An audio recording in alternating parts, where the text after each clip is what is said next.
어머니, 저 수진이에요. 지금 당장 그 집에서 나오셔야 해요. 늦은 밤 수화기 너머로 들려온 건 꿈에서도 그리던 전 며느리의 목소리였습니다. 하지만 반가워할 새도 없이 아이는 울먹이며 절규했습니다.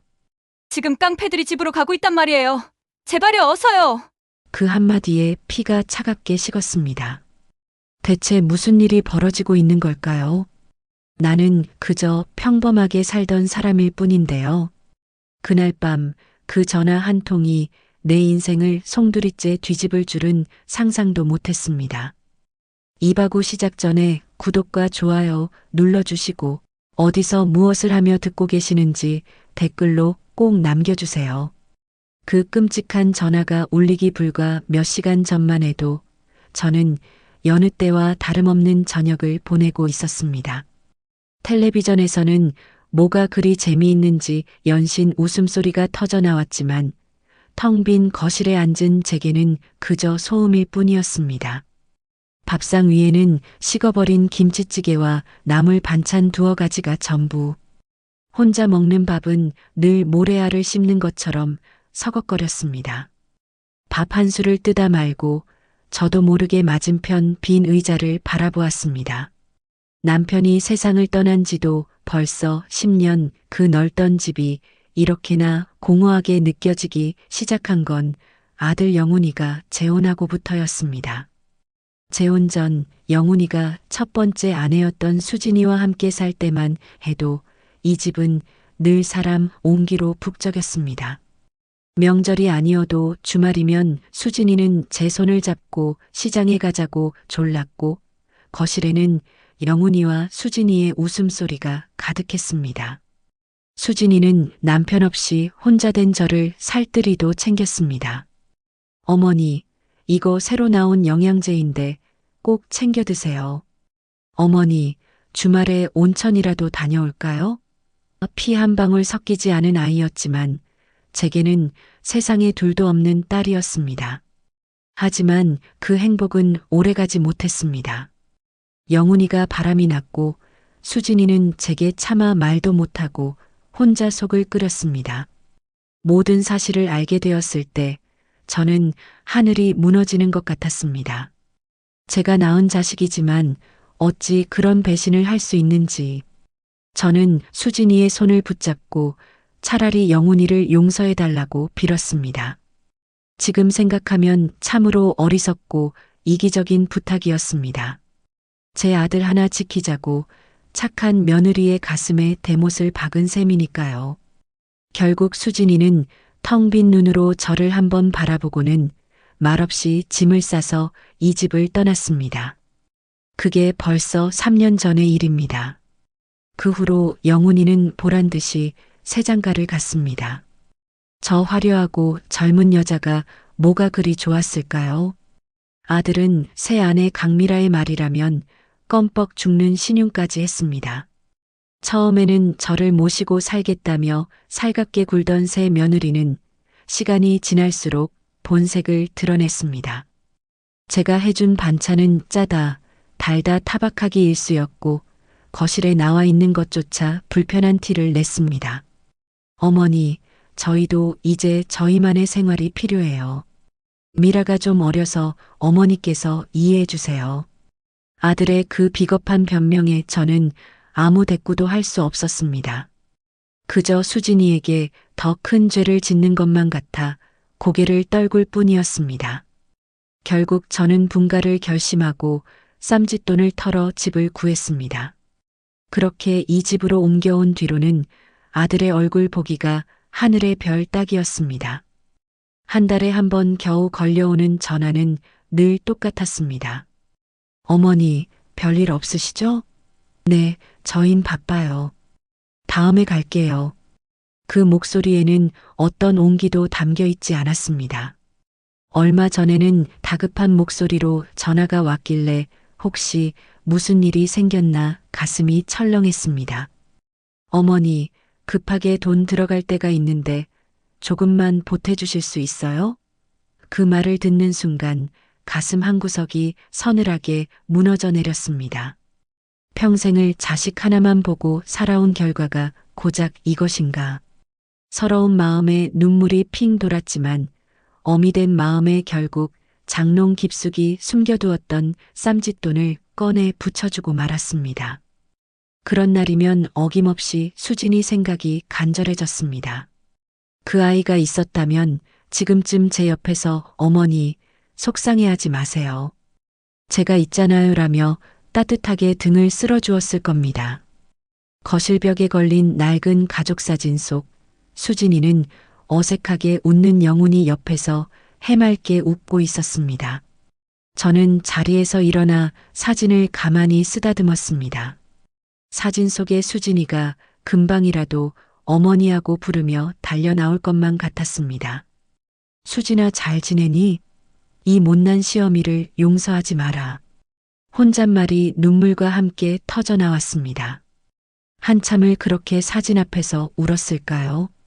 정막을 깨고 전화벨이 날카롭게 울려 퍼진 것이 바로 그때였습니다. 이 밤중에 누구일까? 혹시 아들 녀석이 돈이라도 갚으려고 전화했나? 헛된 기대를 품고 수화기를 들었습니다.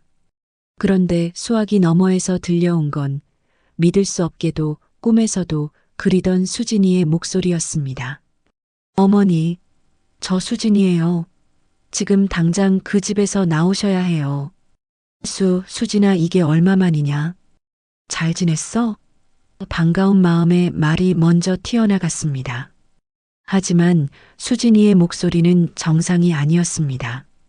거의 비명에 가까운 절규였습니다. 어머니, 제 말 들으세요. 지금 깡패들이 집으로 가고 있단 말이에요. 제발요, 어서요. 깡패라니. 그게 무슨 말인가. 머릿속이 하얗게 비어버리는 느낌이었습니다. 수진아, 그게 무슨. 말을 채 끝내기도 전에 창문 너머로 여기다. 다 때려부셔. 하는 낯선 남자의 목소리까지 들려왔습니다. 심장이 발밑으로 쿵 하고 떨어졌습니다. 온몸의 피가 차갑게 식는다는 게 어떤 느낌인지 그때 처음 알았습니다. 대체 무슨 일이기에 깡패들이 이 밤중에 내 집으로 쳐들어온단 말인가. 어머니, 시간 없어요. 그냥 무조건 뛰쳐나오세요. 뒷문으로요. 제발. 수진이의 울음 섞인 목소리가 귓전을 때렸습니다. 더 이상 생각할 겨를이 없었습니다. 몸이 먼저 반응했습니다. 저는 수화기를 내던지듯 내려놓고 자리에서 벌떡 일어났습니다. 현관 쪽을 바라보자 아니나 다를까 육중한 대문이 쿵 하고 울리는 소리가 들렸습니다. 그리고 곧이어 문 열어. 이 안에 있는 거 다 알아. 하는 거친 고함 소리가 밤의 정적을 찢었습니다. 심장이 미친 듯이 방망이질을 쳤습니다. 공포에 질려 숨조차 제대로 쉴 수 없었습니다. 다리가 후들거려 당장이라도 주저앉을 것만 같았습니다. 하지만 수진이의 절박한 목소리가 환청처럼 귓가에 맴돌았습니다. 뛰쳐나오세요. 뒷문으로. 정신을 차려야 했습니다. 저는 비틀거리는 걸음으로 부엌 쪽으로 향했습니다. 주택이라 다행히 뒤뜰로 나가는 작은 쪽문이 있었습니다. 덜덜 떨리는 손으로 문고리를 잡았습니다. 차갑고 축축한 쇠의 감촉이 소름 끼치게 다가왔습니다. 쾅! 쾅! 쾅! 현관문을 부술듯이 두드리는 소리가 집 전체를 울렸습니다. 금방이라도 문이 부서져 저 험악한 사내들이 들이닥칠 것만 같았습니다. 저는 비명을 지를 힘도 없이 덜컥거리는 쪽문을 간신히 열고 밖으로 몸을 구겨 넣었습니다. 신발을 신을 생각조차 하지 못했습니다. 차가운 흙바닥에 맨발이 닿자 온몸에 소름이 돋았습니다. 얇은 잠옷 차림 위로 스며드는 밤 공기가 칼날처럼 날카로웠습니다. 뒤도 돌아보지 않고 뛰었습니다. 담벼락에 몸을 숨기고 떨리는 숨을 골랐습니다. 바로 그 순간 우지끈 하는 굉음과 함께 우리 집 현관문이 부서져 나가는 소리가 들렸습니다. 그리고 시커먼 그림자 여러 개가 제 평생의 보금자리로 난입하는 것이 어둠 속에서도 똑똑히 보였습니다. 저는 입을 틀어막고 소리 없는 비명을 질렀습니다. 캄캄한 골목길, 등 뒤로 들려오던 굉음과 고함 소리는 내 생애 최악의 공포였습니다. 맨발로 차가운 아스팔트를 얼마나 달렸을까요? 숨이 턱까지 차오르고 폐가 찢어질 듯한 고통에 더는 한 발짝도 뗄 수 없어 길가에 주저앉았습니다. 다리는 온통 긁히고 피가 맺혔지만 그런 것을 느낄 겨를도 없었습니다. 머릿속은 온통 외라는 물음으로 가득했습니다. 평생을 법 없이도 살 사람이라 자부하며 살아왔는데 어째서 내게 이런 끔찍한 일이 벌어지는 걸까? 아들 녀석에게 전화를 걸어봐야겠다는 생각에 품을 더듬었지만 급하게 뛰쳐나오느라 손에 쥔 것은 아무것도 없었습니다. 그때였습니다. 어둠 속에서 헤드라이트 불빛이 저를 향해 빠르게 다가왔습니다. 심장이 다시 철렁 내려앉았습니다. 아까 그자들이 나를 쫓아온 것인가? 공포에 질려 비명조차 나오지 않았습니다. 눈을 질끈 감았는데 끼잉 마이너스 하는 날카로운 브레이크 소리와 함께 차가 바로 제 코앞에 멈춰 섰습니다. 그리고 다급한 목소리가 저를 불렀습니다. 어머니, 괜찮으세요? 어머니, 꿈결처럼 들려오는 그 목소리. 천천히 눈을 뜨자 차에서 내린 수진이가 울먹이며 저를 부축하고 있었습니다. 3년 만에 마주한 며느리의 얼굴이었습니다. 하지만 그 아이의 얼굴을 보자마자 반가움보다 억울함과 서러움이 먼저 북받쳐 올랐습니다. 수진아, 이게 도대체 무슨 일이냐? 내 집에 웬 놈들이. 말을 잇지 못하고 눈물만 뚝뚝 흘렸습니다. 수진이는 제 어깨를 감싸 안으며 같이 눈물을 글썽였습니다. 어머니, 일단 여기서 벗어나야 해요. 어서 차에 타세요. 수진이는 제 몸을 거의 끌다시피 차 뒷좌석에 태웠습니다. 운전석에는 험상궂지만 어딘가 선해 보이는 젊은 남자가 앉아 있었습니다. 제가 차에 타자 남자는 아무 말 없이 차를 출발시켰습니다. 차 안에서 저는 수진이가 건네준 따뜻한 담요를 뒤집어 쓴 채 덜덜 떨기만 했습니다. 수진이는 제 옆에 앉아 제 손을 꼭 잡아주었습니다. 그 따뜻한 온기에 조금씩 정신이 돌아왔습니다. 수진아, 저 사람들은 누구니? 그리고 너는 이 일을 어떻게 알고? 수진이는 차마 제 얼굴을 보지 못하고 고개를 떨궜습니다. 어머니, 죄송해요. 진작 말씀드렸어야 했는데. 한참을 망설이던 수진이가 어렵게 입을 열었습니다. 이야기는 충격적이었습니다. 수진이는 이혼 후 작은 식당에서 일하며 지내고 있었는데 얼마 전 우연히 옛 동네 친구를 만났다고 합니다. 그 친구는 대부업체에서 일하고 있었고 술자리에서 무심코 수다를 떨다 제 아들 영훈이의 이름을 꺼냈다는 겁니다. 그 친구 말이 영훈 씨가 사채를 크게 썼다고 하더라고요.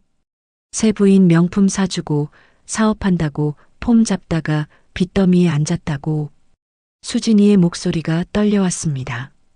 심장이 다시 한번 바닥으로 곤두박질 치는 기분이었습니다. 하지만 그건 시작에 불과했습니다. 처음에는 저도 설마 했어요.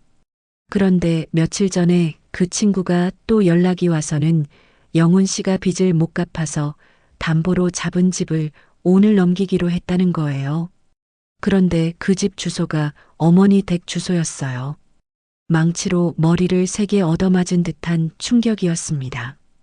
내 아들이, 내 하나뿐인 아들이 내 집을 담보로 사채를 썼다고?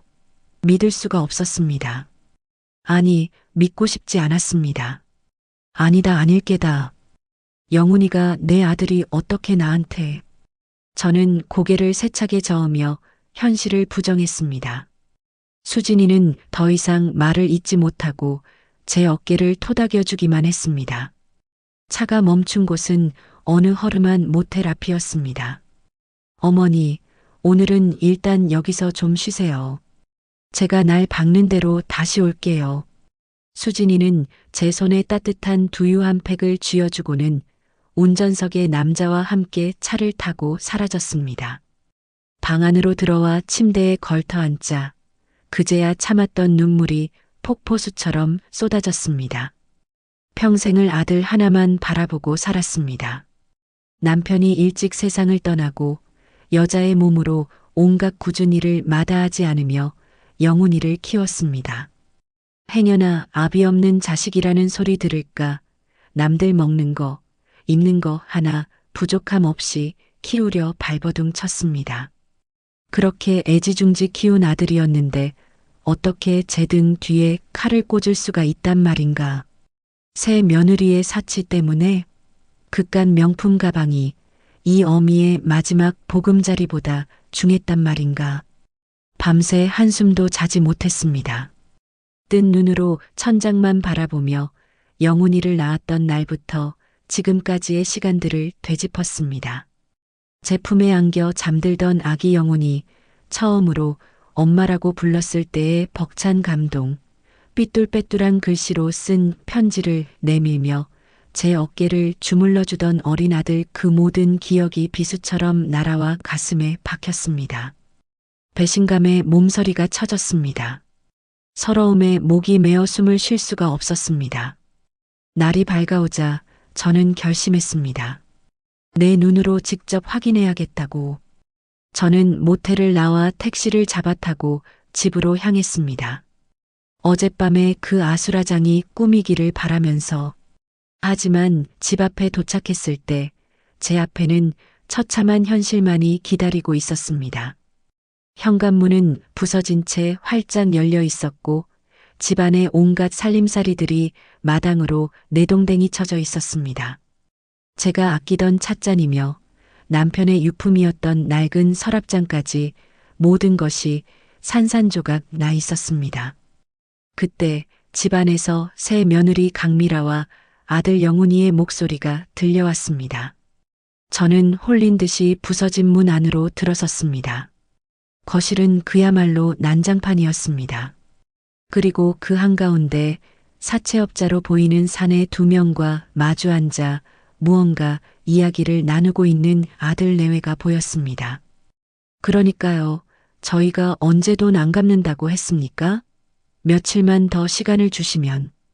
영훈이가 비굴한 목소리로 사내들에게 빌고 있었습니다. 강미라는 팔짱을 낀 채 마치 남의 집 구경이라도 온 사람처럼 삐딱하게 서 있었습니다. 그 모습을 보는 순간 머릿속에 무언가가 툭 하고 끊어지는 느낌이었습니다. 영훈아, 제 목소리가 아니었습니다. 분노로 갈라진 낯선 소리였습니다. 제 부름에 세 사람의 시선이 모두 저에게로 향했습니다. 영훈이는 저를 보자마자 귀신이라도 본 사람처럼 얼굴이 새하얗게 질렸습니다. 어머니, 어떻게 여기에? 내가 여기 있으면 안 되는 것이냐? 여기가 내 집인데 내 놈이 무슨 권리로 이 집을 이 꼴로 만들어. 저는 영훈이에게 달려들어 정신없이 등을 내리쳤습니다. 이놈아, 이 나쁜 놈아, 내가 어떻게 나한테 이럴 수가 있어. 내가 너를 어떻게 키웠는데. 눈물과 함께 분노가 터져 나왔습니다. 영훈이는 제 손에 맞으면서도 아무 말도 하지 못하고 고개만 숙였습니다. 아, 어머니, 왜 사람을 때리고 그러세요? 그때 옆에 서 있던 강미라가 신경질적으로 소리를 지르며 제 앞을 가로막았습니다. 그 뻔뻔한 얼굴을 보자 이성의 끈이 완전히 놓여버렸습니다. 저는 손을 들어 강미라의 뺨을 세차게 올려붙였습니다. 짝 하는 소리와 함께 거실에는 잠시 정적이 흘렀습니다. 너 내년 때문이지. 내가 내 아들 구슬려서 이 집까지 팔아먹으려고 한 거지. 이 요물 같은 것. 강미라는 얻어맞은 뺨을 감싸 쥐고 저를 노려보았습니다. 그 눈에는 일말의 죄책감도 없었습니다. 오히려 증오와 악의가 가득했습니다. 뭐라고요? 지금 저더러 요물이라고 하셨어요? 어머님 말 다 하셨네요. 이 집 어차피 아드님 명의로 되어 있던 거 아니에요? 자기 집 자기가 담보 잡겠다는데 뭐가 문제예요? 그 말이 무슨 뜻인지 이해하는 데는 그리 오랜 시간이 걸리지 않았습니다. 몇 달 전, 영훈이는 세금이 많이 나온다며 제게 인감도장을 달라고 한 적이 있었습니다. 집 명의를 잠시 자기 앞으로 해놓으면 절세할 방법이 있다면서 저는 아들의 말을 철석같이 믿고 아무 의심 없이 인감을 내주었습니다.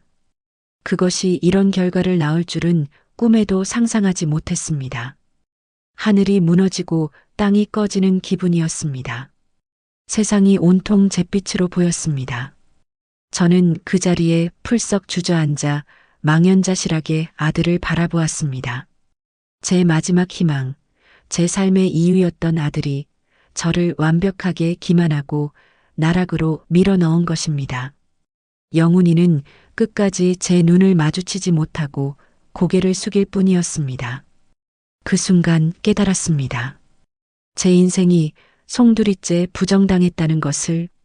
아수라장이 된 거실 한가운데 저는 주저앉은 채 멍하니 아들 녀석의 얼굴만 바라보았습니다. 제 평생을 바쳐 이룩한 세상이 아들의 손에 의해 산산조각 나는 소리를 듣고 있었습니다. 뺨을 맞고도 분이 풀리지 않는지 새 며느리 강미라는 도끼 오른 눈으로 저를 쏘아보며 악을 썼습니다. 어머니야말로 지금 이게 무슨 행패세요?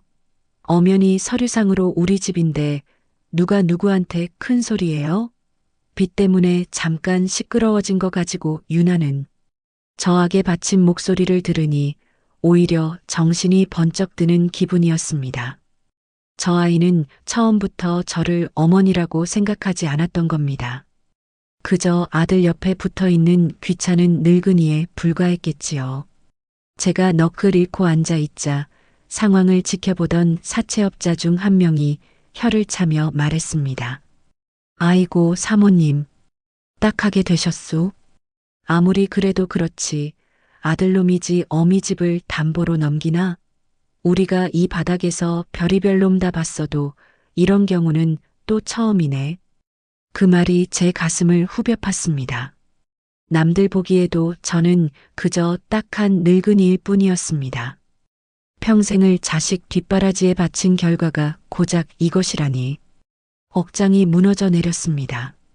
아들 영훈이는 사채업자의 말에 얼굴이 울그락불그락해지더니 제게 다가와 팔을 잡아 끌었습니다. 어머니, 일단 일어나세요. 여기서 이러시면 어떡해요. 남들 보기에 창피하지도 않으세요? 창피?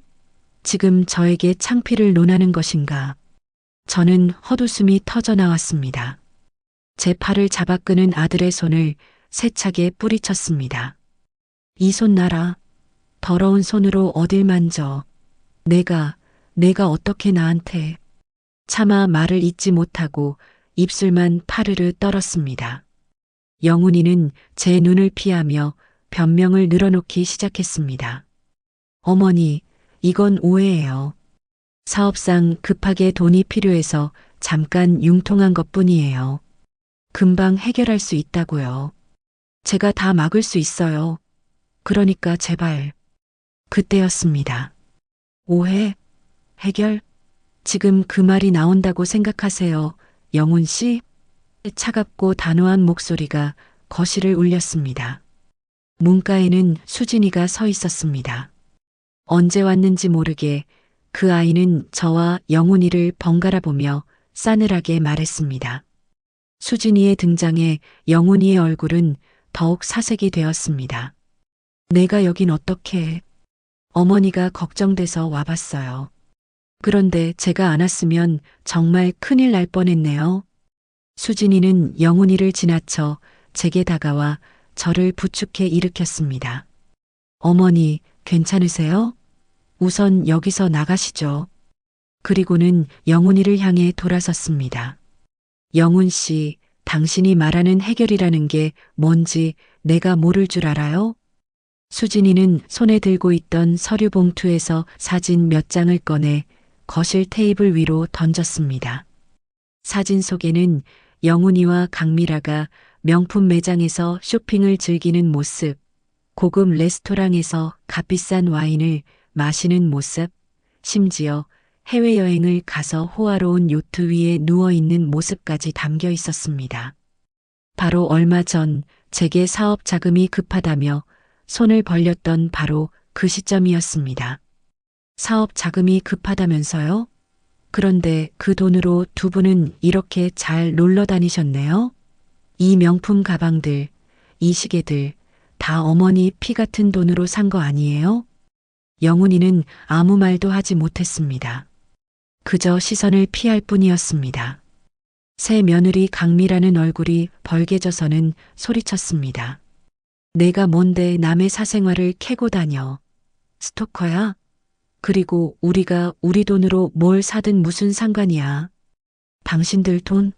그게 어떻게 당신들 돈이에요. 수진이도 지지 않고 맞받아쳤습니다.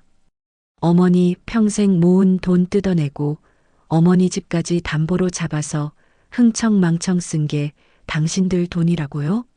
영훈 씨, 당신 정말 사람이야? 어머니가 당신을 어떻게 키웠는데? 수진이의 그 한마디에 저는 본물 터지듯 과거의 기억 속으로 빠져들었습니다. 눈앞에 처참한 현실과 과거의 희생이 겹쳐지며 가슴이 미어질 듯 아파왔습니다. 남편이 사고로 세상을 떠났을 때 영훈이는 겨우 10살이었습니다.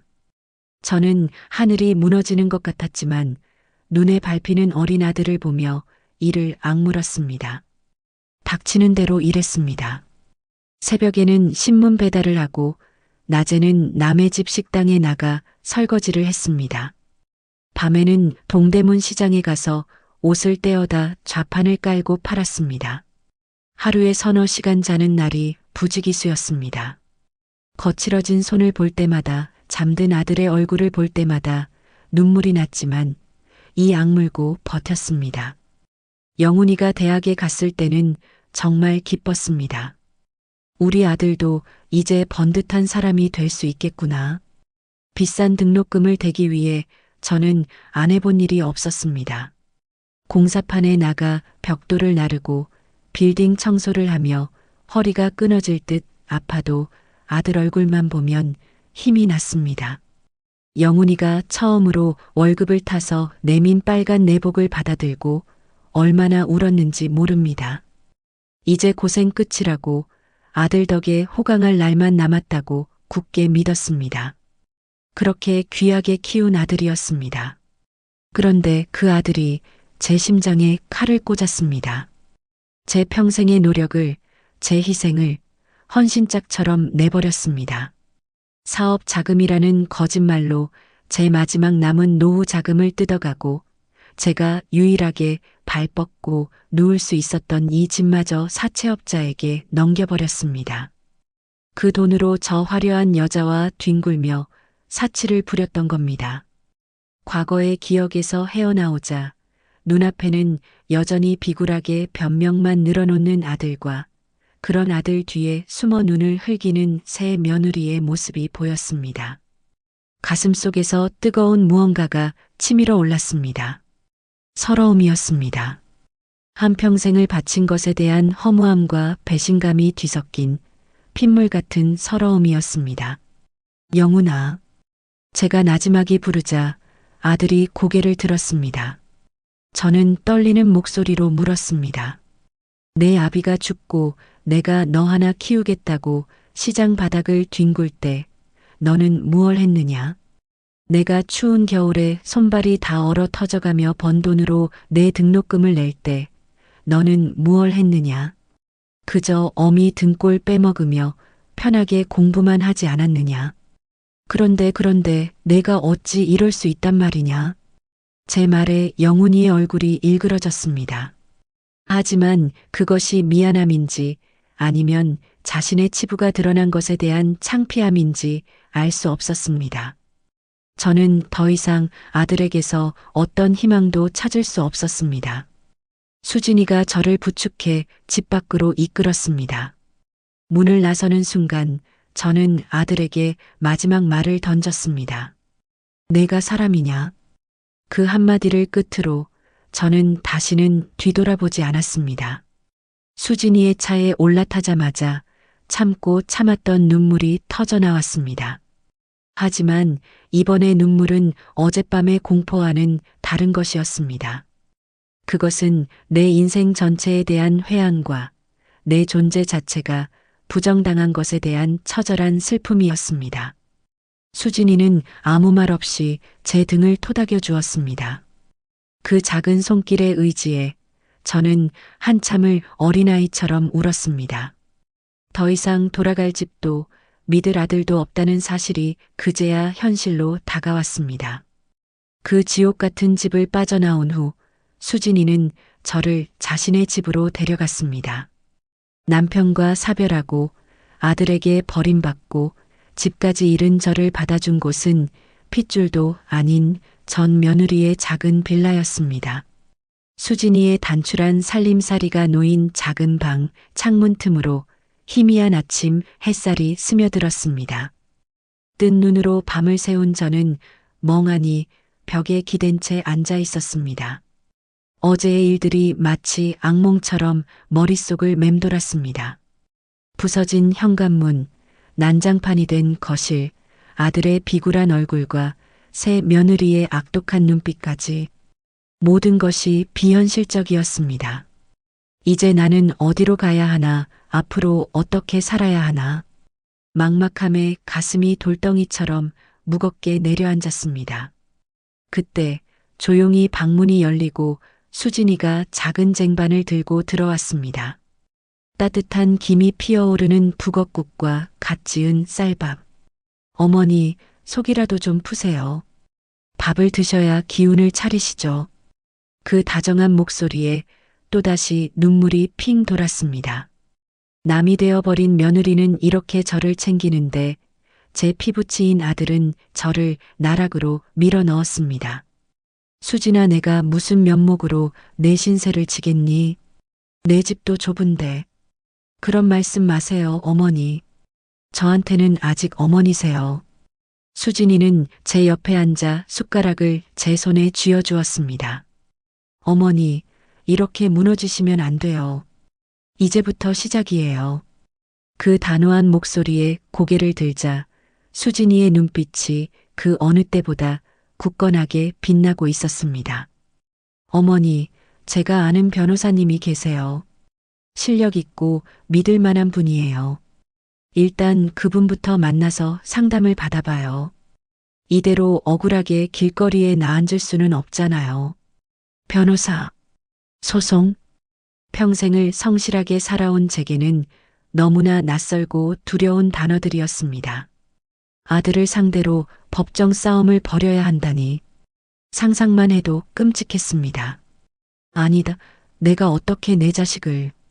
제가 힘없이 고개를 젓자 수진이가 제 손을 꽉 잡았습니다. 어머니, 정신 차리세요.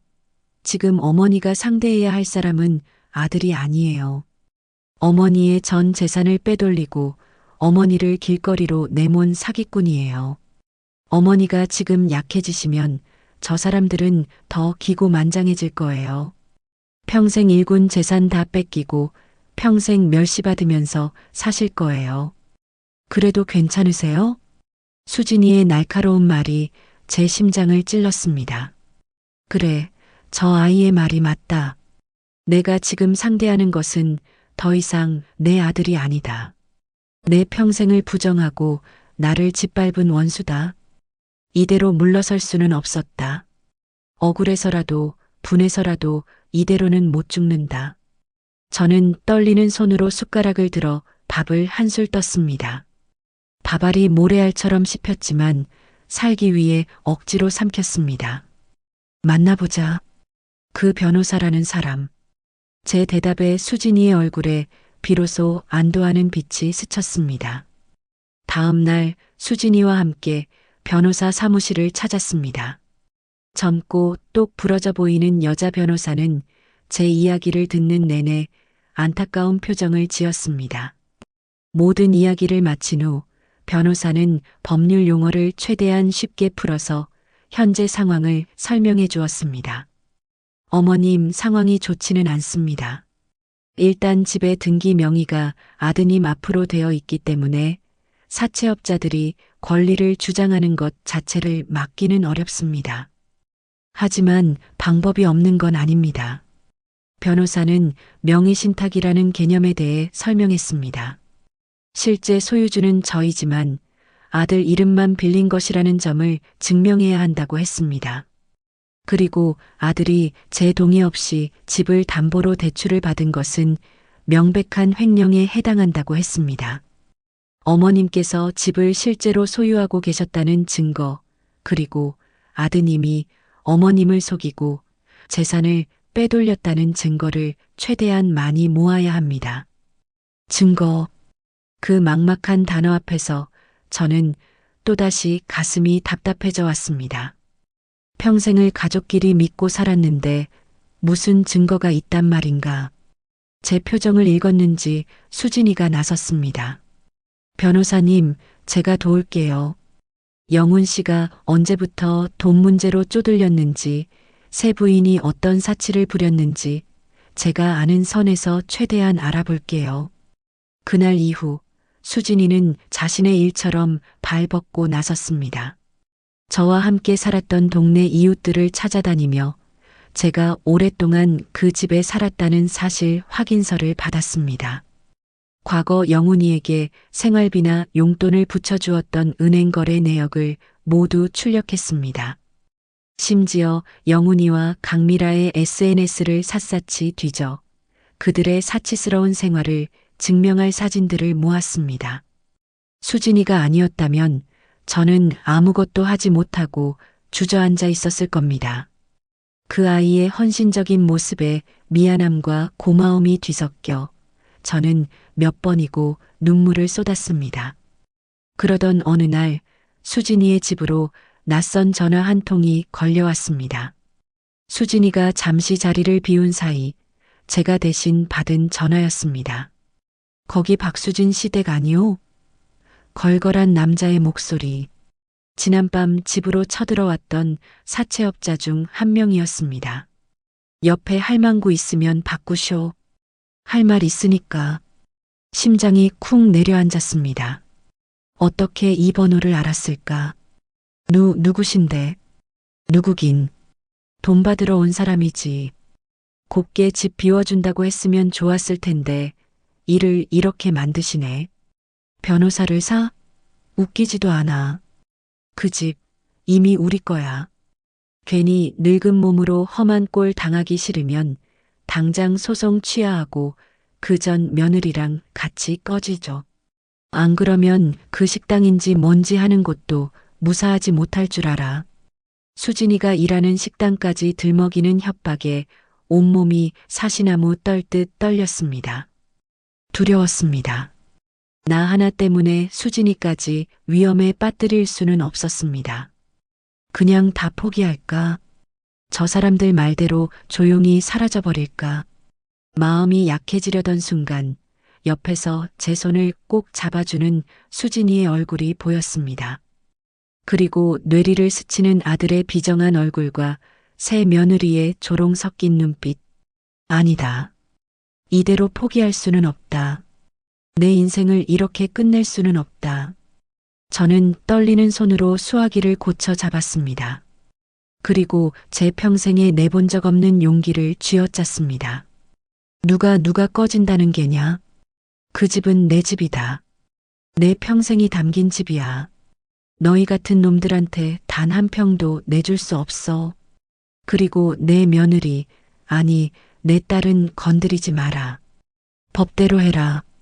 나 이제 도망 안 간다. 제 단호한 목소리에 전화기 너머의 남자가 잠시 말을 잃었습니다. 곧 후회하게 될 거야, 할망구. 라는 악다구니와 함께 전화가 끊겼습니다.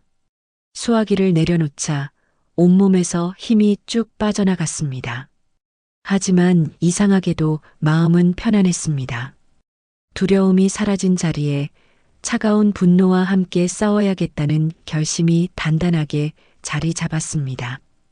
수진이가 제 어깨를 감싸 안았습니다. 어머니, 잘하셨어요. 이제 정말 시작이에요. 저는 창밖을 바라보았습니다. 잿빛 하늘 아래 제 인생의 가장 혹독한 겨울이 시작되고 있었습니다. 하지만 저는 더 이상 혼자가 아니었습니다. 내 옆에는 피보다 진한 정으로 맺어진 진짜 내 딸이 함께 있었습니다. 이 싸움이 어떻게 끝날지는 모르지만 저는 결코 물러서지 않을 겁니다. 싸움을 시작하기로 마음먹은 날부터 저와 수진이는 쉴 틈이 없었습니다. 수진이는 낮에는 식당 일을 하고 밤에는 변호사가 요청한 자료들을 준비하느라 헬쑥해져 갔습니다. 그 아이의 지친 얼굴을 볼 때마다 가슴이 미어졌지만 저는 아무것도 해줄 수 있는 것이 없었습니다. 그저 수진이가 차려주는 밥을 억지로 넘기며 이 싸움에서 절대 지지 않겠다고 몇 번이고 다짐하는 것밖에는. 며칠 후 변호사에게서 연락이 왔습니다.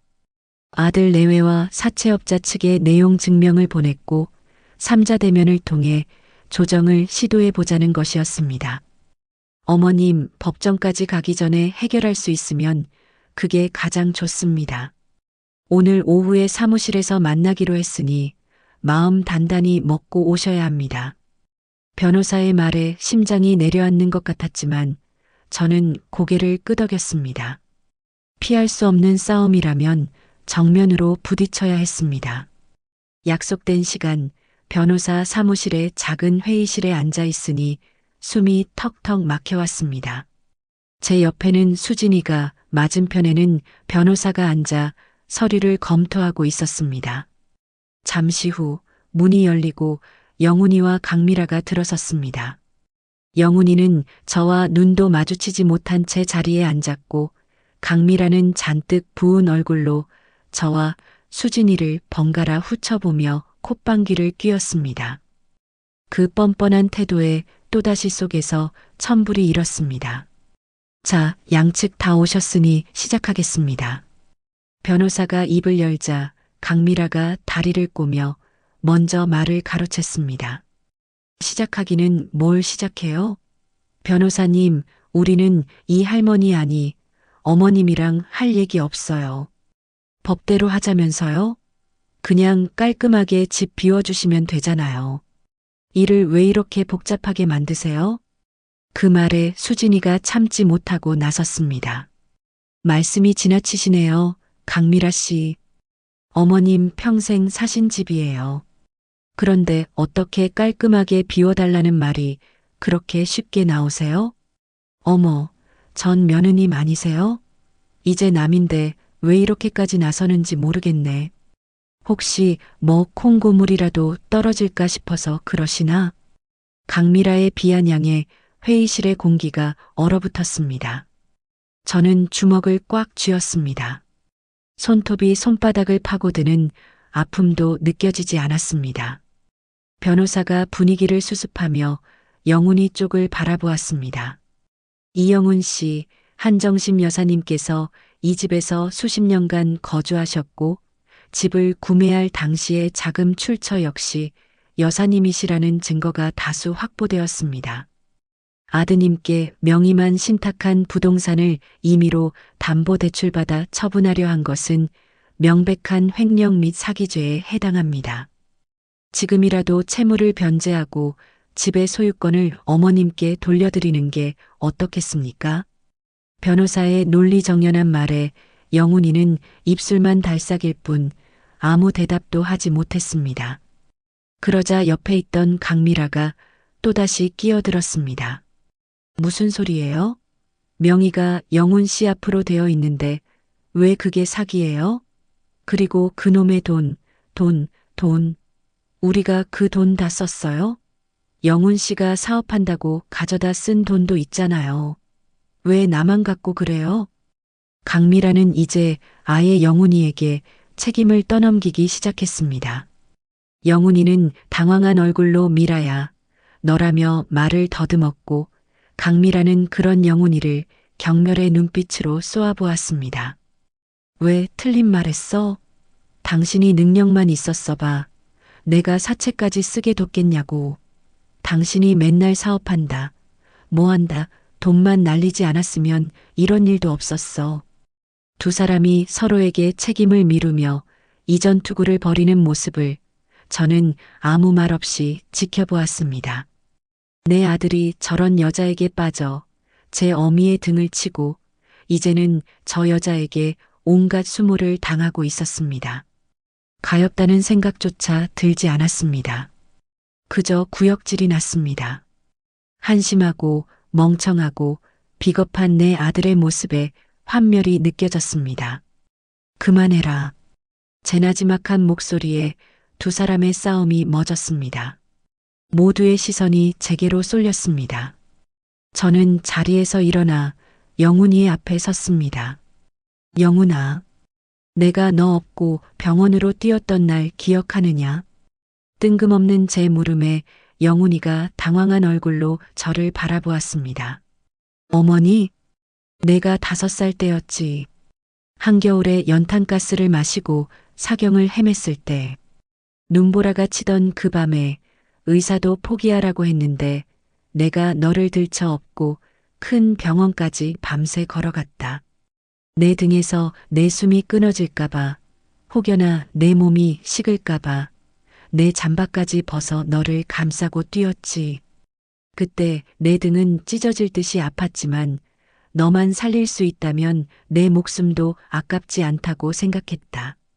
그런데 너는, 제 목소리가 가늘게 떨려왔습니다. 너는 그 등을 칼로 찔렀어. 내 욕심을 채우기 위해, 저런 요물 같은 계집애 환심을 사기 위해 내 어미의 마지막 남은 숨통을 끊으려 했어. 저는 한 걸음 더 다가가 영훈이의 눈을 똑바로 바라보았습니다. 제 눈에는 더 이상 눈물이 흐르지 않았습니다. 분노와 슬픔이 지나간 자리에는 차갑게 식어버린 결심만이 남아 있었습니다. 오늘부로 너는 내 아들이 아니다. 제 말에 영훈이의 눈이 절망으로 커졌습니다. 어머니, 제발 제가 잘못했어요. 다시는 안 그럴게요. 영훈이가 제 바짓가랑이를 붙잡고 애원했지만 저는 차갑게 그 손을 뿌리쳤습니다. 더 이상 나를 어미라 부르지 마라. 내 재산, 내 집 다 되찾을 것이다. 그리고 내 놈 얼굴 다시는 보고 싶지 않다. 그러니 내 눈앞에서 사라져라. 너는 이제 나와 아무 상관없는 사람이다. 제 단호한 선언에 회의실은 완전한 침묵에 휩싸였습니다. 영훈이는 그 자리에 주저앉아 아이처럼 통곡하기 시작했습니다. 강미라는 믿을 수 없다는 표정으로 저와 영훈이를 번갈아 보더니 곧 상황 파악이 끝났는지 자리에서 벌떡 일어났습니다. 이것도 하나 제대로 해결 못해? 등신 같은 자식? 너 같은 거 믿은 내가 미친년이지. 강미라는 영훈이를 발로 한번 툭 차고는 핸드백을 챙겨 들고 회의실을 나가버렸습니다. 그 모습에 수진이와 변호사마저 할 말을 잃었습니다. 저는 통곡하는 아들을 더 이상 쳐다보지도 않고 몸을 돌렸습니다. 수진이가 제 어깨를 부축해 주었습니다. 회의실을 나서는 제 등 뒤로 영훈이의 처절한 울음소리가 메아리처럼 따라왔습니다. 제 손으로 제 살을 도려낸 심정이었습니다. 가슴이 찢어질 듯 아팠지만 후회는 없었습니다. 썩은 살은 도려내야 새 살이 돋는 법이니까요. 이제 저는 오직 저 자신과 제 곁을 지켜주는 수진이를 위해서만 살아가야 했습니다. 비록 비참하고 고통스러운 시작이었지만 이것은 분명 새로운 시작이었습니다. 아들을 상대로 법정에 서기로 한 날 새벽부터 잠에서 깼습니다. 수진이의 작은 방 창문 너머로 보이는 하늘은 한 점의 빛도 없이 캄캄했습니다. 마치 내 마음속 같았습니다. 제 손으로 아들을 법의 심판대에 세운다는 사실이 믿기지 않았고 그 끝이 어디일지 몰라 두려웠습니다. 하지만 이제 와서 물러설 수는 없었습니다. 제 곁에서 잠든 수진이의 고른 숨소리를 들으며 저는 몇 번이고 마음을 다잡았습니다. 저 아이를 위해서라도, 그리고 짓밟힌 내 인생을 위해서라도 저는 강해져야만 했습니다. 법원으로 향하는 내내 저는 한마디도 할 수 없었습니다. 차창 밖으로 스쳐 지나가는 풍경들이 모두 낯설게만 느껴졌습니다. 법원 입구에 도착하자 수많은 사람들이 무표정한 얼굴로 건물을 드나들고 있었습니다. 저마다의 사연과 아픔을 안고 저 문턱을 넘겠지요. 저 역시 그들 중 하나가 되었다는 사실이 서글펐습니다. 어머니, 손 잡으세요. 수진이가 제 손을 꼭 잡아주었습니다. 그 아이의 따뜻한 온기가 아니었다면 저는 그 자리에서 도망쳤을지도 모릅니다. 조정실이라는 차가운 이름의 방에 들어서자 먼저 와 있던 아들 영훈이와 새 며느리 강미라가 보였습니다. 며칠 사이에 영훈이는 헬쑥해져 있었고 강미라는 여전히 도끼 어린 눈으로 저와 수진이를 쏘아보고 있었습니다. 그들 옆에는 처음 보는 변호사가 앉아 서류를 뒤적이고 있었습니다. 조정위원이라는 사람이 들어와 판에 박힌 듯한 말을 늘어놓았습니다. 가족 간의 일이니 원만하게 해결하는 것이 좋지 않겠냐는 말이었습니다. 원만하게? 제 인생을 송두리째 흔들어 놓고 이제 와서 원만한 해결이라니. 헛웃음이 나왔습니다. 아니나 다를까 상대 측 변호사가 먼저 입을 열었습니다. 저희 의뢰인께서는 어머님께 도의적인 죄송함을 느끼고 있습니다. 하지만 법적으로는 아무런 문제가 없습니다. 등기상 명의자인 이영훈 씨가 자신의 재산을 담보로 대출을 받은 것은 합법적인 재산권 행사입니다. 다만 어머님의 딱한 사정을 고려하여 위로금 명목으로 소정의 금액을 지급할 의향이 있습니다. 그 뻔뻔한 말에 저도 모르게 목소리가 높아졌습니다. 위로금? 내 평생이 담긴 집을 빼앗아 놓고 이제 와서 돈 몇 푼으로 나를 달래겠다는 것이요? 당신들은 사람이요? 제 말에 강미라가 비웃으며 끼어들었습니다. 어머님, 저희도 사정이 어려워요. 영훈 씨 사업이 망해서 길바닥에 나앉게 생겼는데 그럼 저희는 어디서 살라고요? 어머님이야 며느리 집에 얹혀 살면 되지만 저희는 어떡해요? 그 순간 저는 제 귀를 의심했습니다. 저토록 이기적이고 잔인한 말을 사람의 입으로 뱉을 수 있다는 사실이 믿기지 않았습니다.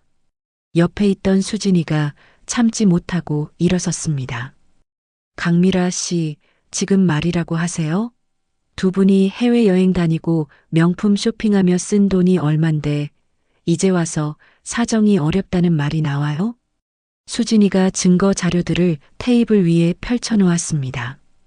영훈이와 강미라의 사치스러운 생활이 담긴 사진들과 제 통장에서 영훈이에게로 흘러 들어간 수억 원의 거래 내역 그리고 동네 사람들의 진술서까지 증거가 하나씩 공개될 때마다 영훈이의 얼굴은 하얗게 질려갔습니다.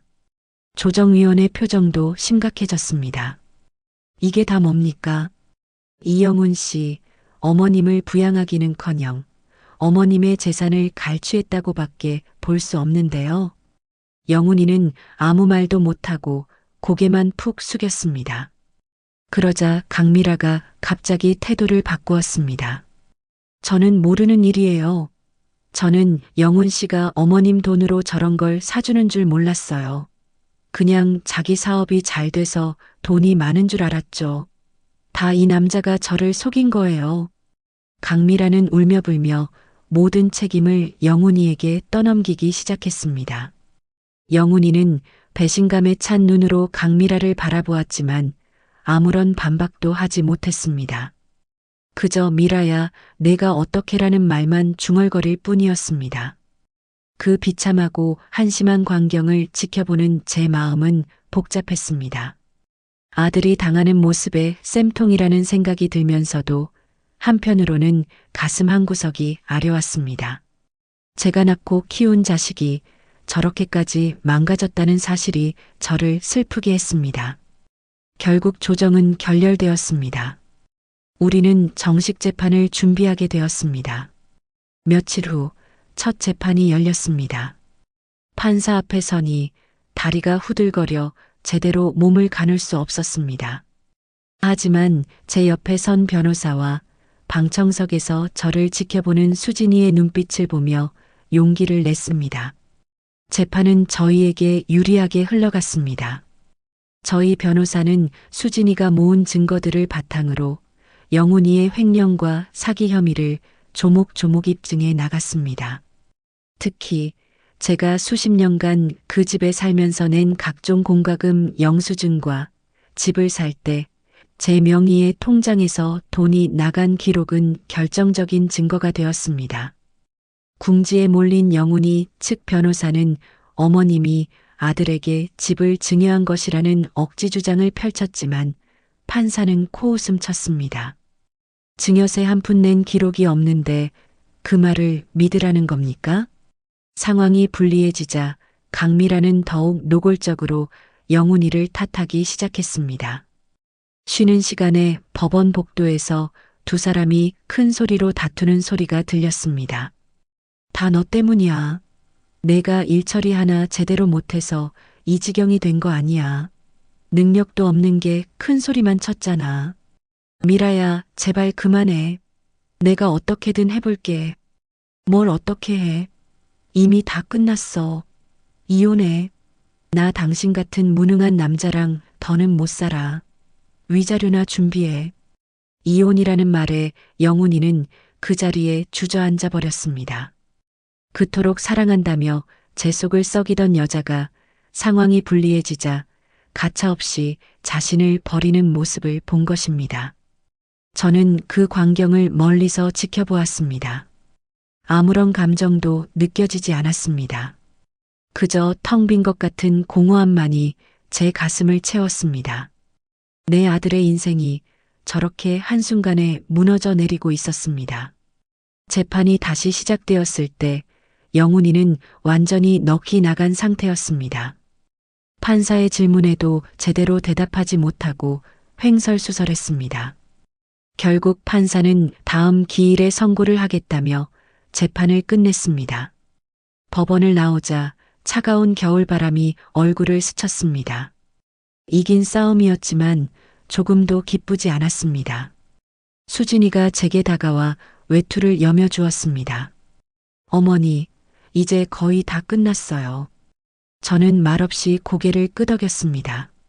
저 멀리 홀로 벤치에 주저앉아 있는 영훈이의 작은 뒷모습이 보였습니다.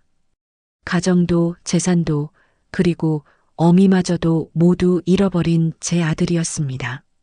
그 모습을 보니 가슴 깊은 곳에서부터 뜨거운 슬픔이 솟구쳤습니다. 하지만 저는 눈물을 흘리지 않았습니다.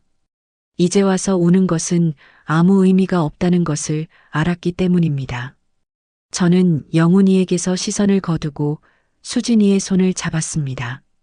이제는 저 아이의 손을 잡고 앞으로 나아가야 했습니다. 비록 제 인생의 절반을 버리는 아픔을 겪었지만 저에게는 새로운 인생이 기다리고 있었습니다. 그것이 옳은 길인지 행복한 길인지는 알 수 없었습니다. 하지만 한 가지 확실한 것은 더 이상 과거에 얽매여 살지 않겠다는 것이었습니다. 저를 배신한 아들의 그림자에서 벗어나 저는 오롯이 저 자신으로 다시 서야 했습니다. 선고가 있던 날 법정의 공기는 유난히 차고 무거웠습니다. 판사는 길고 어려운 말들로 판결문을 읽어내려갔지만 제 귀에 들리는 것은 단 몇 마디뿐이었습니다. 피고 이영훈의 횡령 및 사기 혐의가 인정됨. 명예신탁된 부동산의 소유권은 원고 한정심에게 있음을 확인한다. 망치 소리가 3번 울리고 모든 것이 끝났습니다. 저는 이겼지만 승자의 기쁨은 조금도 느낄 수 없었습니다. 방청석 맨 끝자리에 앉아 고개를 떨구고 있는 아들의 작은 뒷모습이 칼날이 되어 제 가슴을 베는 것 같았습니다. 이기기 위해 내 핏줄을 범죄자로 만들어야 하는 이 싸움의 끝은 결국 모두가 패배자일 뿐이었습니다. 법원을 나와 수진이가 운전하는 차에 올라탔습니다. 수진이는 제 손을 잡으며 어머니, 이제 다 끝났어요. 우리 집으로 돌아갈 수 있어요. 라고 말했지만 저는 아무 대답도 할 수 없었습니다. 우리 집이라는 말이 그토록 낯설고 공허하게 들릴 수가 없었습니다. 아들을 범죄자로 만들고 되찾은 집. 그곳이 과연 예전처럼 따뜻한 보금자리가 되어줄 수 있을까요? 온갖 추악한 기억이 덧씌워진 그곳에 돌아가고 싶지 않았습니다. 수진이의 집에 돌아온 그날 밤부터 저는 시름시름 앓기 시작했습니다. 몸살처럼 온몸이 쑤시고 뼈마디가 녹아내리는 것 같았습니다. 밤마다 악몽에 시달렸습니다. 꿈속에서는 연탄가스를 마시고 사경을 헤매던 어린 아들을 업고 눈보라 속을 헤치기도 했고 제 집에서 쫓겨나 맨발로 밤거리를 헤매기도 했습니다. 꿈에서 깨어나면 온몸이 식은 땀으로 흠뻑 젖어 있었습니다. 수진이는 그런 저를 지극정성으로 간호했습니다. 잠 못 드는 저를 위해 밤새 곁을 지키며 등을 쓸어주었고 입맛이 없는 저를 위해 기어이 죽을 끓여 한 숟갈이라도 더 먹이려 애썼습니다. 그 아이의 따뜻한 손길을 느끼며 저는 어쩌면 내 진짜 자식은 영훈이가 아니라 수진이가 아닐까 하는 생각을 했습니다. 피로 맺어진 인연보다 마음으로 이어진 인연이 더 질기고 깊을 수도 있다는 것을 저는 제 인생의 황혼역에서야 깨닫고 있었습니다. 그날도 수진이가 끓여준 미음을 간신히 넘기고 누워 있는데 밖에서 현관문을 조심스럽게 두드리는 소리가 들렸습니다. 수진이가 의아한 표정으로 문을 열자 그 앞에는 며칠 사이 폭삭 늙어버린 영훈이가 서 있었습니다. 남루한 행색에 며칠은 굶은 듯한 얼굴, 퀭한 눈은 푹 꺼져 있었습니다. 제 아들이라고는 믿을 수 없는 초라하고 비참한 모습이었습니다. 수진아 어머니 좀 뵙게 해다오. 영훈이는 힘없이 말했습니다. 수진이는 저를 한번 돌아보고는 차마 그를 내치지 못하고 말없이 문을 열어주었습니다. 영훈이는 비틀거리며 방 안으로 들어오더니 제 머리맡에 와서 힘없이 무릎을 꿇었습니다. 어머니, 그 목소리에 심장이 쿵 내려앉았습니다. 저는 돌아눕지도 대답하지도 않았습니다. 굳게 눈을 감아버렸습니다. 영훈이는 제 등 뒤에서 흐느끼기 시작했습니다. 어머니, 제가 죽일 놈입니다. 제가 다 잘못했어요. 저는 사람도 아닙니다. 어머니한테 어떻게 그런 짓을... 영훈이는 아이처럼 목 놓아 울었습니다. 그 울음소리가 제 심장을 갈기갈기 찢는 것 같았습니다. 강미라에게 이혼 서류를 받고 위자료까지 뜯기며 살던 오피스텔에서도 쫓겨나 며칠을 찜질방과 PC방을 전전했다고 했습니다. 가진 돈도 다 떨어지고 친구들에게도 외면당한 채 오갈 데 없는 신세가 되어서야 제 생각이 났다고 했습니다. 어머니, 제가 정말 미쳤었나 봐요. 그 여자한테 홀려서 돈에 눈이 멀어서 제정신이 아니었어요. 어머니한테 받은 사랑, 평생 갚아도 모자랄 텐데 저는 은혜를 원수로 갚았어요. 어머니, 저 좀 용서해 주세요. 다시는 안 그럴게요. 남은 평생 어머니 발 씻겨드리면서 종처럼 살면서 속죄하겠습니다. 제발 저 좀 버리지 마세요, 어머니. 제 핏줄. 한때는 제 세상의 전부였던 아들이었습니다. 그 아들이 제 앞에서 완전히 무너져 내리고 있었습니다. 제 앞에 엎드려 비는 모습에서 문득 걸음마를 배우다 넘어져 울던 어린 아들의 모습이 겹쳐 보였습니다. 마음이 미친 듯이 흔들렸습니다. 아무리 미워도 제 손으로 낳고 기른 자식이었습니다. 그래, 한 번만 더 속는 셈 치고 용서해 줄까? 저렇게까지 뉘우치는데 머릿속이 복잡했습니다. 제가 잠시 망설이는 사이 영훈이는 제 다리를 붙잡고 애원했습니다. 어머니, 한 번만, 딱 한 번만 더 기회를 주세요. 제가 다 갚을게요. 굳은 일 마다하지 않고 돈 벌어서 어머니께 진 빚 다 갚겠습니다. 정말이에요. 그때였습니다. 부엌에서 조용히 과일을 깎던 수진이가 칼을 탁 소리나게 도마 위에 내려놓았습니다. 그리고는 차가운 목소리로 말했습니다.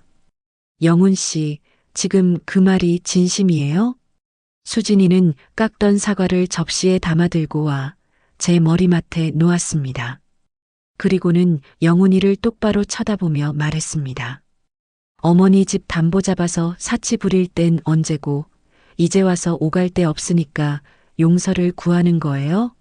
그게 진심으로 뉘우치는 사람의 태도예요? 당신이 갚겠다는 그 빚, 어머니의 찢어진 가슴도 갚을 수 있어요? 수진아, 너는 좀 빠져. 이건 우리 모자간의 일이야. 제가 왜 빠져요? 제가 아니었으면 어머니는 지금 길바닥에 나앉으셨을 거예요. 영훈 씨, 당신이 정말 어머니를 한순간이라도 생각했다면 진작 와서 무릎 꿇었어야죠. 당신 부인이 어머니 모욕할 때 당신은 뭘 했어요? 그저 방관만 했잖아요. 깡패들이 어머니 집에 쳐들어왔을 때 당신은 어디서 뭘 했냐고요? 당신이 어머니를 버렸잖아요. 수진이의 모든 말은 사실이었습니다. 제가 애써 외면하려 했던 진실이었습니다. 제가 흔들렸던 마음을 다잡아주는 날카로운 비수와도 같았습니다. 그렇습니다. 저 아이는 늘 저를 버렸습니다. 수진이를 내쫓을 때도, 새 며느리에게 저를 맡길 때도, 그리고 제 집을 담보로 넘길 때도 그는 단 한 번도 제 편이 아니었습니다. 늘 자신의 안위와 욕심이 먼저였습니다. 저는 천천히 몸을 일으켜 앉았습니다. 그리고 제 다리를 붙잡고 있는 아들의 손을 조용히 떼어냈습니다. 영훈아. 제 부름에 영훈이가 눈물 젖은 얼굴로 저를 바라보았습니다. 내가 정말 잘못했다고 생각하느냐? 네, 어머니 정말입니다. 아니다. 너는 내가 잘못했다고 생각하는 게 아니다. 그저 내 처지가 비참해져서 기댈 곳이 필요해서 나를 찾아온 것뿐이야. 만약 내가 여전히 돈이 많고 그 계집이 내 곁에 있었다면 너는 내 얼굴조차 쳐다보지 않았을 게다. 제 말에 영훈이는 아무 대답도 하지 못했습니다. 전곡을 찔린 것이겠지요. 저는 마지막 남은 힘을 다해 제 마음속의 아들을 밀어냈습니다. 돌아가라. 그리고 다시는 내 앞에 나타나지 마라. 나는 너를 용서할 생각이 없다. 내가 내게 자식의 도리를 다하지 않았으니 나 또한 너에게 어미의 도리를 다하지 않을 것이다. 그것이 공평한 게지. 어머니, 제발, 제가 갈 곳이 없습니다. 저 죽으란 말씀이세요? 죽고 사는 것은 내 몫이다. 내가 널 낳았지만 내 인생까지 책임져 줄 수는 없다. 내가 저지른 죄값, 내 스스로 치러라. 가거라. 내 입에서 더 모진 말이 나오기 전에. 저는 고개를 돌려 더 이상 영훈이를 쳐다보지 않았습니다. 영훈이는 한참을 그 자리에 무릎 꿇고 앉아 있다가 이내 모든 것을 포기한 듯 힘없이 일어나 문 밖으로 사라졌습니다. 쿵 하고 현관문이 닫히는 소리가 제 심장이 끊어지는 소리처럼 들렸습니다. 그 순간 참고 있던 눈물이 터져 나왔습니다. 제 손으로 제 아들의 마지막 희망마저 끊어냈다는 사실에 온몸이 떨려왔습니다. 수진이가 말없이 다가와 제 어깨를 감싸 안았습니다. 저는 수진이의 품에 안겨 한참을 서럽게 울었습니다. 내 아들을 잃은 슬픔과 그럼에도 불구하고 살아남아야 한다는 비참함이 뒤섞인 눈물이었습니다. 그날 밤 저는 잠든 수진이의 얼굴을 보며 한참을 생각했습니다. 그리고 조용히 결심했습니다. 제 손으로 아들을 끊어낸 이 고통스러운 자리에서 다시 일어서야 한다고. 수진이의 손을 잡고 새로운 길을 가야 한다고. 그것이 나를 살리고 나를 위해 모든 것을 바친 저 아이를 살리는 유일한 길이라고. 저는 흐르는 눈물을 닦고 창밖에 짙은 어둠을 바라보았습니다. 곧 아침이 올 것이었습니다. 아들을 완전히 등지고 난 그날 이후 제 시간은 아주 더디게 그러나 분명히 흘러가고 있었습니다. 계절은 어느덧 혹독한 겨울을 지나 창문 틈으로 스며드는 바람결이 조금은 부드러워진 초봄이 되어 있었습니다. 길고 길었던 법정 싸움은 끝이 났고 저는 제 집의 소유권을 온전히 되찾았습니다. 하지만 제 마음은 여전히 얼어붙은 강물 아래에 잠겨 있는 듯 했습니다. 이겼지만 승자의 기쁨은 조금도 느낄 수 없었습니다. 방청석 맨 끝자리에 앉아 고개를 떨구고 있던 아들의 작은 뒷모습이 칼날이 되어 제 가슴을 베는 것 같았습니다.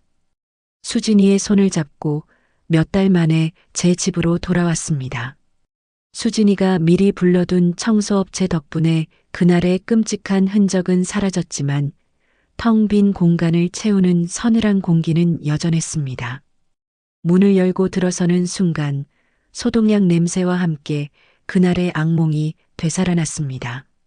사채업자들이 부서진 문을 달아놓은 자리는 흉터처럼 남아 있었고 거실 한가운데에는 미처 치우지 못한 앨범 하나가 덩그러니 놓여 있었습니다. 깨진 가구 조각들, 찢어진 소파는 사라졌지만 그 모든 것이 제 찢어진 마음에 남긴 상흔을 대변하는 것 같았습니다. 어머니, 이제 우리 집이에요. 깨끗하게 정리하고 나면 괜찮아질 거예요. 수진이는 애써 밝은 목소리로 말했지만 저는 말없이 고개를 저었습니다. 이 집은 이미 제게 집이 아니었습니다. 남편과 함께 깃들어 아들을 낳고 키웠던 따뜻한 추억의 공간은 아들의 배신으로 인해 회복할 수 없는 상처와 원망의 공간으로 변해버렸습니다. 이 집의 모든 물건, 모든 벽지가 제게 너는 내 자식에게 버림받았다고 속삭이는 것 같았습니다. 저는 며칠을 멍하니 그 폐허 같은 집을 오갔습니다. 먼지 쌓인 앨범을 열어보았습니다. 영훈이가 처음 자전거를 배우다 넘어져 무릎이 깨졌을 때 제가 호들갑을 떨며 달려가 안아주던 사진 앞에서 발걸음이 멎었습니다. 그때의 영훈이는 제게 세상의 전부였습니다. 그 아이를 위해서라면 무엇이든 할 수 있었습니다. 하지만 그 아이는 제 세상을 무너뜨렸습니다. 저는 조용히 앨범을 덮었습니다. 이 집은 더 이상 제게 안식처가 될 수 없었습니다. 과거의 망령에 사로잡힌 감옥일 뿐이었습니다. 어느 날 저녁 저는 수진이를 마주보고 앉아 말했습니다. 수진아, 이 집을 팔아야겠다. 수진이는 놀란 눈으로 저를 바라보았습니다. 어머니, 그래도 이 집은 어머니 평생이 담긴 곳이잖아요. 아버님과의 추억도 있으시고요. 그래, 내 평생이 담겼지. 하지만 그 평생이 결국 실패로 끝났다는 것도 이 집이 증명하고 있다. 나는 더 이상 이 집에서 과거의 유령과 함께 살고 싶지 않다. 좋은 기억마저 나쁜 기억에 잡아먹히기 전에 여기서 나가고 싶어. 다 정리하고 너와 함께 새로 시작하고 싶다. 아주 작고 소박해도 좋으니 아픈 기억이 없는 곳에서 우리 둘이서만 말이다. 제 단호한 결심에 수진이는 더 이상 아무 말도 하지 못하고 고개를 끄덕였습니다. 그 아이의 눈에 맺힌 눈물을 보며 저는 제 선택이 틀리지 않았음을 알 수 있었습니다. 집을 내놓는 것은 생각보다 쉬웠습니다. 부동산 업자는 집을 둘러보더니 곧 좋은 가격에 사겠다는 사람이 나타났다고 연락해 왔습니다. 우리는 며칠에 걸쳐 짐을 정리했습니다. 대부분의 낡은 가구와 살림은 버렸습니다. 제 손때 묻은 물건들이 트럭에 실려 나갈 때 제 인생의 절반이 함께 실려나가는 것 같아 가슴이 아팠지만 후회는 하지 않았습니다. 새롭게 시작하기 위해서는 낡은 것을 버려야만 했습니다. 마지막으로 짐을 정리하던 날, 저는 장롱 깊숙한 곳에서 작은 오동나무 상자 하나를 발견했습니다. 망설이며 열어본 상자 안에는 영훈이의 베네저고리와 첫돌에 신었던 타레버선, 그리고 삐뚤빼뚤한 글씨로 사랑하는 엄마께 커서 효도할게요라고 쓴 빛바랜 편지가 들어 있었습니다. 그것들을 보는 순간 또다시 가슴이 무너져 내렸습니다. 이토록 사랑스러웠던 내 아들이 어쩌다 그런 괴물이 되었을까? 저는 상자를 한참 동안 끌어안고 울었습니다. 이것이 내 아들을 위한 마지막 눈물이었습니다. 저는 상자를 조용히 닫아 태워버리기 위해 모아둔 짐 더미 위에 올려놓았습니다. 과거는 이제 제가 되어 흩어져야 했습니다. 집을 판 돈을 손에 쥐었을 때 저는 은행으로 가 통장 2개를 만들었습니다. 그리고 그 중 하나를 수진이에게 내밀었습니다. 수진아, 이걸 받아라. 수진이는 질색하며 손사래를 쳤습니다. 어머니, 제가 어떻게 이 돈을 받아요? 저는 어머니 곁에 있는 것만으로도 충분해요. 절대 못 받아요. 저는 수진이의 손에 억지로 통장을 쥐어주었습니다. 이건 내가 고생한 대가가 아니다. 시어미가, 아니, 어미가 딸에게 주는 선물이다. 너는 내게 피보다 진한 딸이 되어 주었다. 그 아이는 제게서 모든 것을 빼앗아갔지만 너는 내게 새로운 삶을 주었어. 그러니 사양하지 말고 받아다오. 내가 그동안 식당이라며 모은 돈이랑 합쳐서 늘 꿈꿔왔던 작고 예쁜 밥집이라도 차리렴. 그리고 남은 돈으로는 우리 둘이 함께 살 작은 집을 구하자.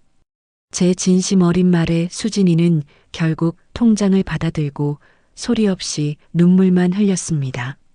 저 역시 그 아이의 손을 잡고 함께 울었습니다. 그것은 슬픔의 눈물이 아닌 새로운 희망과 감사의 눈물이었습니다. 우리는 도시 변두리에 있는 작고 아담한 연립주택 2층을 구했습니다. 비록 예전 집보다 훨씬 작고 낡았지만 창문으로 들어오는 햇살이 따스했고 베란다의 작은 화단에는 봄꽃이 망울을 터뜨리고 있었습니다. 우리는 함께 도배지를 고르고 페인트 칠을 하며 새보금자리를 꾸몄습니다. 하얀 페인트가 묻은 서로의 얼굴을 보며 웃음이 터졌습니다. 혼자 밥을 먹으며 느끼던 외로움도 악몽 같던 밤의 공포도 더 이상 없었습니다. 저녁이면 수진이가 해주는 맛있는 음식을 먹고 텔레비전을 보며 도란도란 이야기를 나누다 잠이 들었습니다. 평범하지만 더없이 소중한 일상이었습니다. 어느 화창한 봄날, 저는 수진이와 함께 동네 공원으로 산책을 나갔습니다. 공원 벤치에 앉아 따스한 햇살을 쬐고 있으니 세상 모든 시름이 다 사라지는 것 같았습니다. 아이들은 웃으며 뛰어놀고 젊은 연인들은 사랑을 속삭였습니다. 그 평화로운 풍경 속에서 저는 비로소 제가 살아있음을 느꼈습니다.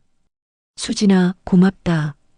내가 아니었다면 나는 아직도 그 폐허 속에서 울고 있었을 게다.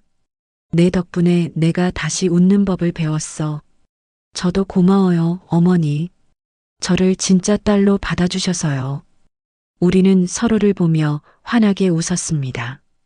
바로 그때였습니다. 공원 저편에서 익숙한 뒷모습이 보였습니다.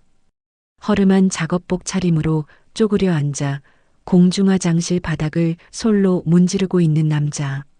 아무리 멀리서 봐도 한눈에 알아볼 수 있었습니다. 제 아들 영훈이었습니다. 모든 것을 잃고 이제는 공공근로로 하루하루를 연명하고 있는 듯 했습니다. 영훈이는 잠시 허리를 펴다가 이쪽을 바라보았습니다. 그리고 저와 수진이가 함께 웃고 있는 모습을 발견하고는 그 자리에 얼어붙고 말았습니다. 우리의 시선이 허공에서 마주쳤습니다. 영훈이의 눈에는 망감이 교차하는 듯 했습니다. 후회, 슬픔, 그리고 차마 다가오지 못하는 비참함. 저는 그 눈을 피하지 않고 그저 담담하게 바라보았습니다. 이제 그를 봐도 더 이상 심장이 내려앉거나 분노가 치밀지 않았습니다. 그저 멀고 먼 타인을 보는 듯한 무감각만이 남았습니다. 저는 먼저 시선을 거두고 수진이의 손을 잡고 자리에서 일어났습니다. 가자, 수진아. 집에 가서 된장찌개 맛있게 끓여 먹자. 저는 더 이상 뒤돌아보지 않았습니다. 제 등 뒤로 아들의 무너져 내리는 모습이 어른거리는 것 같았지만 애써 외면했습니다. 그것이 제가 아들에게 해줄 수 있는 마지막 배려이자 제 자신을 위한 최선의 선택이었습니다. 제 옆에는 저를 보며 환하게 웃는 진짜 내 딸 수진이가 있었습니다. 따스한 봄 햇살 아래 우리는 서로의 손을 꼭 잡고 우리의 새로운 집을 향해 천천히 걸어갔습니다. 제 인생의 가장 길고 혹독했던 겨울이 그렇게 완전히 끝나고 있었습니다. 오늘의 이바구는 여기까지입니다.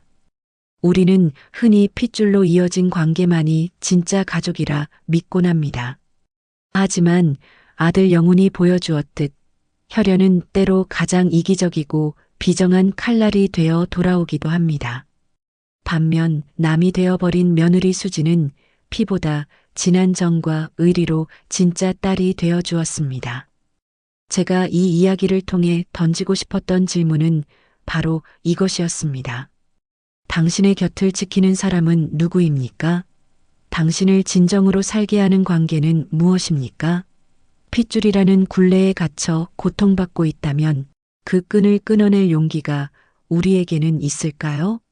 주인공 정심 여사의 마지막 선택은 아들을 향한 복수나 응징이 아니었을 겁니다. 그것은 온전히 자기 자신을 위한 선택이자 낡은 과거와 단절하고 새로운 삶으로 나아가기 위한 처절한 첫걸음이었습니다. 부디 이 이야기가 세상의 모든 한정심들에게 작은 위로와 용기가 되었기를 바랍니다.